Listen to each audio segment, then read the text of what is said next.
I think the 90s was my personal favorite decade for video games. Right at the beginning, you get to see 8-bit games morph into 16-bit games, into 32-bit games. Then you got the PC. I'll never forget my first PC. And you got real 3D environments, like what you saw and beheld in Doom. I'll never forget playing Doom. Blew my mind. Being able to just wander around those environments free, looking out of the characters' eyes and shooting guns. I mean, it's commonplace now in gaming, but back then it was magical. You had to have been there as a child, and you had to have been there back in the day when all of this amazing stuff was coming out. It really was quite magical. I loved my PC. When I finally got a personal computer, when I finally got one of these amazing things in my possession, I loved it. Games were cheaper on the PC. You could pick out cheap games in bargain bins. You could collect the magazines, and there would be a lot of shareware stuffed on the CDs. It was a great time. It was a great time to be a gamer. Great time to be a gamer. I'll never forget it. Now, one day, my friend lent me a CD, and I fired this CD up, and on this CD, there were previews of new games that were coming out.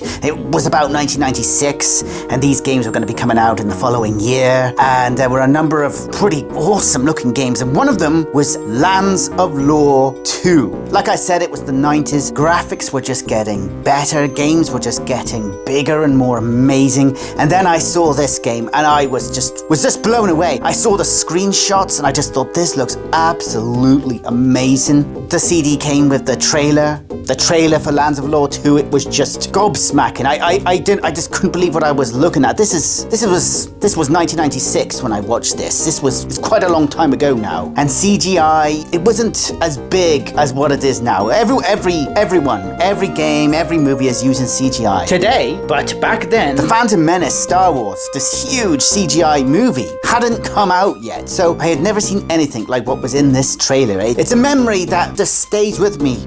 Being this young guy, watching this trailer, seeing those scenes, and just thinking, no way is this possible. It can't be. This can't be real. Oh, but yes, it was. The magic of that trailer, damn, I'll never forget it. I'm gonna get this game, I told myself, and I had to bide my time, waited a couple of months, and in 1997, Lands of Lore 2 finally hit the shelves, and I bought it straight away. No messing around. I couldn't believe it. I finally got this amazing looking game. It's finally there in my hands. Amazing. Now, Lands of Lore 2 was packed on 4 CDs, and I can remember installing it and seeing the intro installation screen. You move slowly up a tower. A window opens, beckoning you in, and there's like this large hearthstone with a fire blazing and a large stone dragon there. It reminds me of The Legend of Corinthia, another game from Westwood Studios. The amazing Westwood Studios. Oh, how I miss you. I wish you were still out there making new games. I really do. Alas, at least you left us with some brilliant gems. And finally the game installed, and there I was in the Lands of Lore.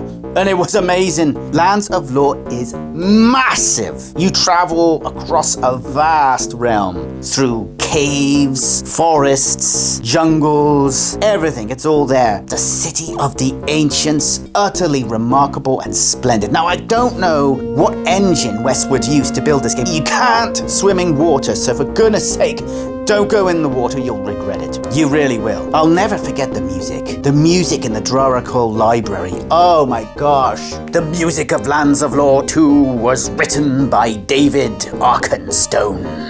It is phenomenal. That's the only way I can describe it. Utterly and completely amazing. The music in the Draracol Library, one of my favorite soundtracks, hands down. Utterly beautiful. In Lands of Lore 2, you play the role of Luther. Now, Lands of Lore 2 is a direct sequel to Lands of Lore 1. I've made a video about that. Utterly smashing game. Brilliant game. Now, where Lands of Lore 2 differs from Lands of Lore 1 is that it's open world. You can roam around, exploring the environments at your will, moving in any direction, as opposed to Lands of Lore 1, which was a grid-based game. I'm not fussed. I like both methods of gameplay. I enjoy both of them. I personally found Lands of Lore 2's take on world building refreshing. I enjoyed it, but it's all down to personal tastes. I remember people back in the day disliking Lands of Lore 2 because they missed the old gameplay style of Lands of Lore 1, and I get it, I understand. I empathize with those people, I really do. 2. Lands of Lore 2 was more of an action fighting game than a true RPG like its predecessor. But I didn't mind, I liked it. I liked that the game gave you these really large open environments for you to explore. At the time, I thought it was magical. I was drawn into it, I really was. So you are Luther, son of Scotia, born with a curse that you desperately want to be rid of. You set out on an adventure, meeting many people along the way, old characters as well, like Picarda and Dawn. Oh, it's very nostalgic. And everywhere you turn, the curse haunts you. It follows you in your shadow. Oh, the curse. It changes you into different creatures. The lizard and the monster. The monster is good for beating up enemies. The lizard, good for sneaking around and getting into those little awkward spaces. It's a pretty cool idea, and later on in the game, you acquire magical powers that allow you to change your form at will, and this is good. When you finally get your hands on those powers, it's a relief. But before that happens, you just change at random, and I can see this annoying a lot of gamers today. I'll be honest, it used to annoy me back in the day, but I don't mind. It's just one of the challenges of the game, you know. Games were hard back then, it's just the way it was. I felt that it added an extra level of fear and peril to your quest. It was so tense, you never knew when you were going to transform. And talking about hard, this game is quite hard. And I don't just mean fighting enemies, I mean puzzles and trying to figure out where to go and what you have to do. The City of the Ancients, one of the last maps of the game, is a majestic place. It's very nice to look at, but darn is it awkward. It took me forever to figure it out. Really, it did. I can imagine a lot of new gamers, if they try this game out, they'll probably be put off by it and maybe even give up. But, you know, keep on trying. You've got to get to the end of the game and defeat the evil ancient Belial, the villain of the game. Destroy him and you free yourself from the curse. The storyline of Lands of Lore 2 is epic. It's beautiful. It's amazing. It really is. The creatures, the characters, it's all quite magical. You can tell the people who built this game really loved what they were making. Their passion, the passion was there. It really was. We adore the story. Absolutely. I think it's big fun. You know, I've got one thing here. I see the actor that plays Luther, who is the main character in Lands of Lore 2, is right here. Paul, come on. This is Paul Bastardo, the actor that plays Luther. Paul, how are you doing today? Pretty good. I'm feeling good about myself and you guys. Yeah. And we make him practice. He's out here sword fighting and trying on the various costumes and so forth. And so all of the characters are great. All of the different races, the Dracoids, the Hulines, the Fomgogs, they're all brilliant. Brilliantly thought out. Absolutely. My favorite character is the Drorakul. Absolutely an amazing character. Really, I don't know how they thought this creature up. Honestly, amazing design. who is this strange big red creature?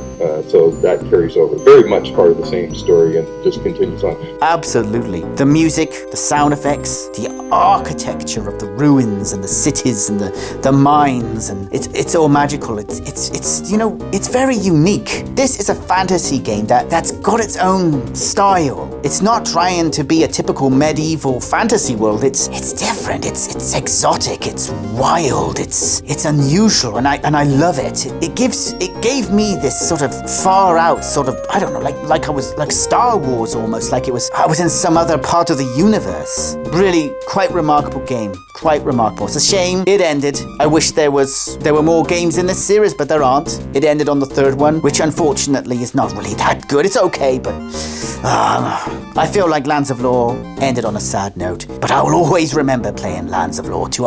I'll never forget it. I'll never forget it. Those 4 CDs, working through all of them, right up to the end, until I finally defeated Belial. My favorite map in the game, hands down, has to be the Library of the Drorakul. Honestly, this place is thoroughly enchanting. Now, the library is very much at the start of the game. Once you've navigated the caves of the Drorakul and you've spoken to the Drorakul himself and you enter the great hall beyond his throne room, you're told to follow the Shining Path. Once you've unlocked the door beyond, the Shining Path will appear before you. The Shining Path is a portal, and once you enter it, it will take you straight away to the Huline jungle, where your adventure really does truly begin. However, before you enter the Shining Path, there is another secret section to this area. It's very easy to miss the library, but it is there, I assure you.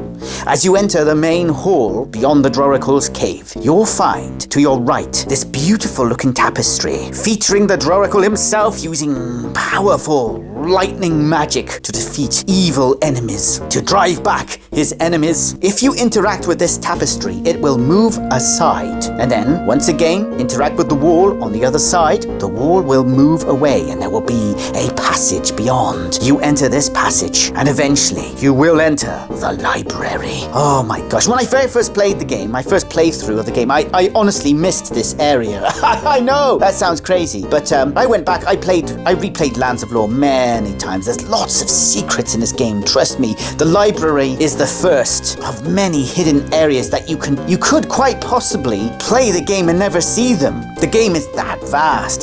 But the library is my personal favorite area. The library, to me, it's got a strange feel about it. To me, it's the most magical area in the game. It has so much lore of the land inside of it. It feels like an experimental area where the Westwood team were playing around and they built this area for fun. It really does feel that way to me. It's the most, hands down, the most magical area in the game. So when you enter the library, there will be this magical orb and it will light up in front of you and it will talk to you and it will move around like a will-o'-the-wisp and guide you through the hallways and teach you of the amazing history of this fabulous world you are now traversing. And you'll see all sorts of interesting things, magical swords, mysterious artifacts. There's a little chamber filled with all these really interesting paintings, really quite marvelous. You can click on them and you can learn the history of all the characters. I really feel like Westwood was trying really hard to build something magical here, something with depth. You know, they didn't need to put the library into the game. You could have played the game without the library, but yet Westwood put this area into the game and you can explore it at your own leisure. You can do whatever you want in there. Then there are these strange keepers. They're so mysterious. I can remember seeing screenshots of them in a gaming magazine and I remember thinking, what are these creatures? They look like skeletons. There are two versions of them. One that's quite large and the other that's sort of smaller, like a kind of a dwarf, and they're very intimidating. And if you pick up this mysterious stone that you use as a key to unlock doors or to interact with the paintings and learn information about the history of the lands of lore, the keepers will come after you and they will attack you. It really is quite scary and quite unnerving. And once you make your way through this fabulous region, you'll make your way into a hall where there's a sand timer, and if you break it, Luther starts to age and you have to quickly smash down the wall and escape and make your way into a secret passage on the other side. Continue down this passage and Luther will regain his vitality. At the end of the passage, there's a dragon. Interact with the dragon and this beautiful, majestic cutscene will take place. Oh, I remember seeing it for the first time. You're sat on the spine between the wings of the dragon as the dragon soars over the lands. You get to see the whole journey from the Doracle's cave, across the oceans, past the sunken city of the ancients, and finally you'll see the shores of the Southlands appear. Oh yes, and you'll see it all. The hue-lined jungle will draw slowly towards you, and the dragon will swoop down and land in this beautiful clearing, and you will step off its back and begin your way on your marvelous adventure. Apart from the Droracle Library, my other favourite area is the Hue-Line Jungle itself. I really like this jungle. It's full of character, I feel. And there's all these funny Hue-Line characters walking around, and they're all played by real actors. There's a lot of FMV in this game. Actors that are green-screened into the game. It's just really nice to see. I don't know, I know FMV can be goofy, and the acting is very goofy in this game. I've actually made a video about it, about the FMV in the Lands of Lore being a bit sort of like very funny. I think it's got a charm. Some people might not like it. I think it's got charm. I personally actually love it. It shows that they really put effort into this. It's like a mixture of a movie and a game. I think it's wonderful. I wish they would do this more nowadays. I really do. And I can remember exploring this jungle, and I can remember entering the caves, having to defeat this weird fiendish creature of all these tentacles coming out of it. And then when you rescue one of the villagers, you can enter the village itself, the Hue-Line village. And I just love this village. It's so quirky and odd. You get to meet the chief. You get to meet this really dodgy thief who lives in his own shady corner of the town. And you can take his skeleton key. You can open up all these abandoned buildings. The architecture of the village, I think it's quite interesting, especially when you make your way to the cantina and you are treated this cutscene and you can just see this mill, this like sort of windmill, this sort of air conditioning. It's like really strange sort of technology, and you see this lizard wandering off to the swamp and and it gives you a taste of what life would be like inside this village. I found it all quite magical. My memories of playing this game, as you can probably tell by the way I'm talking about it, my memories of playing this game are just some of the best. And of course there's the magician. I love the way the stepping stones appear magically out of thin air as you make your way towards his hut. And also I have to mention the speaking stones. Now you come across the speaking stones on your adventure. They're these mysterious artifacts created by the Dracoid race to record a history of the lands. When you pick up a speaking stone, interact with it, place it on Luther's portrait in the lower right corner of the screen. Then you'll be treated to a beautiful cutscene, beautiful CGI, really lovely stuff, and you'll learn gradually through the course of the game, through the stones, the mysterious history of the lands of lore. I used to love these stones. I used to get excited whenever I found a new one. My favorite speaking stone sequence in the game has to be the one that shows you the execution of Belial. Now, this scene is very epic. You see the Droracle and the evil Belial face one another down. The Droracle is charged by the ancients to slay Belial for his wicked crimes of interference among the mortal people of the lands. Our hero, the Droracle, has to destroy Belial, put him out of his misery, and he does so. It's just an amazing scene, really cinematic, would not be out of place of a really brilliant movie. Belial slides down to the floor, dead. Or is he dead? He most certainly will be when you finally meet him at the end of the game and finish him once and for all. Yep, the speaking stones, marvelous stuff, just enhanced the majesty and the beauty of this game. It just infused this game with pure, raw, unadulterated magic. And that is the best thing about Lands of Lore too. To me, it's just such a magical game. The game has two endings. One, if you're a good guy, the other, if you're a bad guy. And the ending for the bad guy, the bad ending, is actually better than the good ending. The good ending, I'll be honest with you, the good ending is a bit of a disappointment. I didn't really like it. I was hoping that you would see Luther return home a hero. He didn't really get any of that, but it doesn't really matter.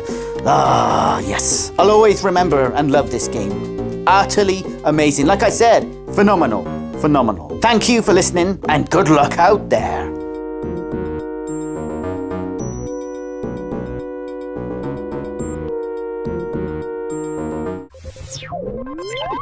You